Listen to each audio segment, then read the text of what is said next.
So I'm Samrat Mukherjee, and this is our team's project.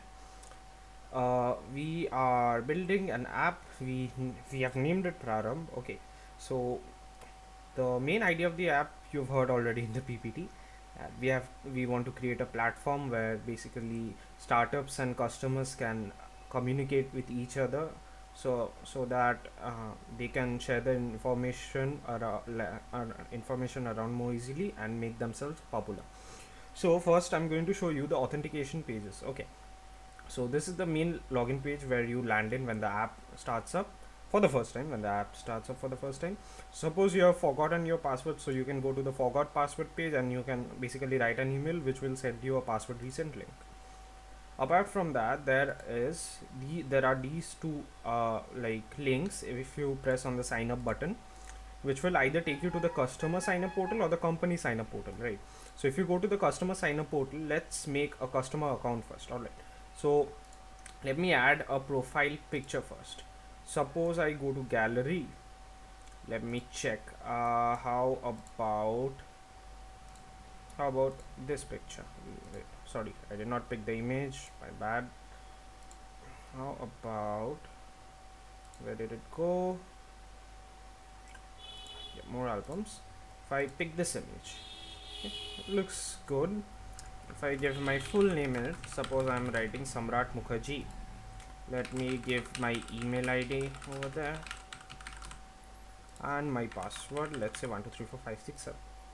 Yeah, it's 12345667. Now, if you press on sign up, it's going to take you to the main page of the customers, where you'll get a list of all the stores and restaurants that are available in your city currently. Currently, we are working on the metropolitan cities only.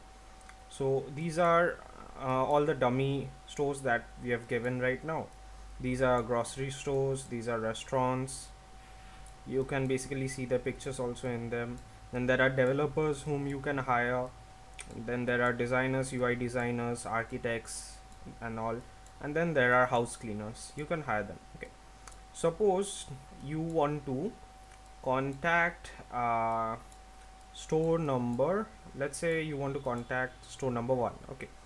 So if you preview them, it's going to take you to the store's main page, like where all their uh, description and all are written. Okay, so suppose you want to contact them, right? You want to chat with them, so you press on the contact button, which will take you to the chat page.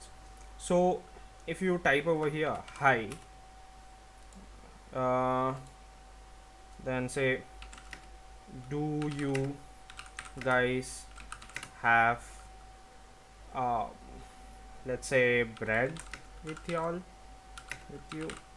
Suppose I send this messages. You might be wondering, is the store actually getting that message? Let's see. So for that, I'd have to sign out again. Let me log out. Suppose I log in as the store 1 dummy page, right? So if I now log in as store 1, it's not going to take me to the customer navigation pages. It's going to take me directly to the company navigation pages. All right, this is the loading screen where the app basically calls all the data from Firebase. So see, my chat has already come over here. Samrat Mukherjee. If I open it up, hi, do you guys have bread with you? Yes, we do. So this is how you're doing the chat. Now let me show you how I am doing the chats. So if I open Firebase over here, let me quickly go to the console. We are doing it live on the Cloud Firestore database. All right. So whenever you start a chat with a company, you'll see that there's a chat room created with your username underscore the store name. It's that vice versa. There's an algorithm between, like, in making the chat room ID. So in that chat room ID, there's a few fields which shows the last message that the person has sent, like the last message sent by and the last message timestamp. Okay, it also has an array which shows the users. And if you go into this sub collection, you will see all the chats have their own IDs and all the chats have their sent by parameter and the timestamp. So this was the message that was sent by me, this was also sent by me, and after that this was sent by. Let me show you live example, right? So if I type you can come by any time, if I send it, you'll see it got updated, right? Come by any time, and like it instantly gets updated and show, and the customer will can also see the message instantly.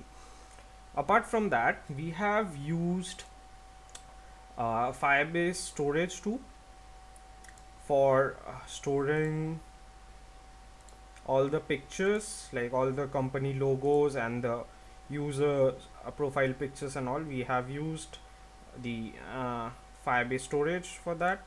Let me show you the backend code a little bit. Okay, so first of all, I'm going to show you the authentication pages. So if I go to authentication, you will see that I'm only using mail. Okay, only the mail and password authentication.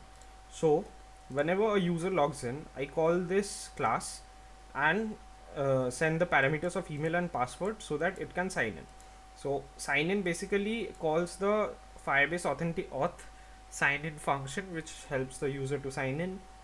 Then there's a similar uh, basically there's a similar function called sign up with email and password. It's basically called create user with email and password. It creates these new users. Then there's a reset password, which I've used in the forgot password page, and a sign out, which I have used for the logout button.